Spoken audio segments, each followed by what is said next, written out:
আর্জেন্টিনার Copa America জয়ের সম্ভাবনা কেমন, জানালো সুপার কম্পিউটার। আর মাত্র 2 ম্যাচের অপেক্ষা, আরেকটা কোপা আমেরিকার শিরোপার দ্বার প্রান্তে বর্তমান চ্যাম্পিয়ন আর্জেন্টিনা। ফেভারিটের তকমা নিয়ে আসর শুরু করা লিওনেল মেসিরা আসরে এখনও টুর্নামেন্টের অপরাজিত। এরই মধ্যে ফুটবলের পরিসংখ্যান ভিত্তিক প্রতিষ্ঠান অপটা তাদের সুপার কম্পিউটারের ভবিষ্যৎবাণীতে বলেছে, ব্রাজিলের বিদায়ে কোপা জয়ের সম্ভাবনা বেড়েছে লিওনেল স্ক্যালোনির শিষ্যদের।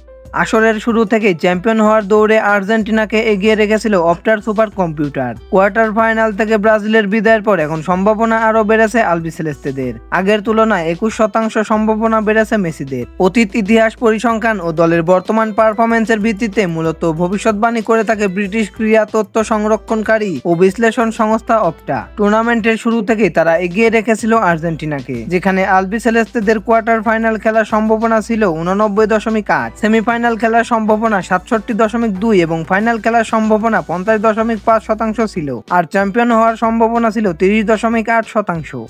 অন্যদিকে ফাইনালের দৌড়ে ছিল লাতিন আরেক জায়ান্ট ব্রাজিলও। উরুগুয়ের কাছে টাইব্রেকারে হেরে স্বপ্নভঙ্গ হয়েছে ব্রাজিলের। অন্যদিকে এমিলিয়ানো মার্টিনেজের বিরুদ্ধে ইকুয়েডরের বিপক্ষে টাইব্রেকারে জিতে শেষ স্তরে পৌঁছে গেছে আর্জেন্টিনা। আগামীকালকের সেমিতে তাদের প্রতিপক্ষ কানাডা। এই ম্যাচে আকাশী সাদাদের জয়ের প্রবল সম্ভাবনা দেখছে ওপটার সুপার কম্পিউটার। তাদের ম্যাচ প্রেডিকশন বলছে আর্জেন্টিনার জয়ের সম্ভাবনা 76.7 আর কানাডার 9.8%। ফাইনাল আর্জেন্টিনার সম্ভাব্য প্রতিপক্ষ হতে পারে উরুগুয়ে, কেননা অপটার সুপার কম্পিউটার বলছে কলম্বিয়াকে হারিয়ে ফাইনাল খেলবে সুয়ারেজরা। তবে শিরোপার লড়াইয়ে তারা হেরে যাবে আর্জেন্টিনার কাছে। আসরের শুরুতে যেখানে আর্জেন্টিনার কোপা চ্যাম্পিয়ন হওয়ার সম্ভাবনা ছিল 30.8%, ব্রাজিল বিদায় নেওয়ার পর সেটা এখন দাঁড়িয়েছে 51.81%। অন্যদিকে উরুগুয়ের সম্ভাবনা কেবল 27.60%।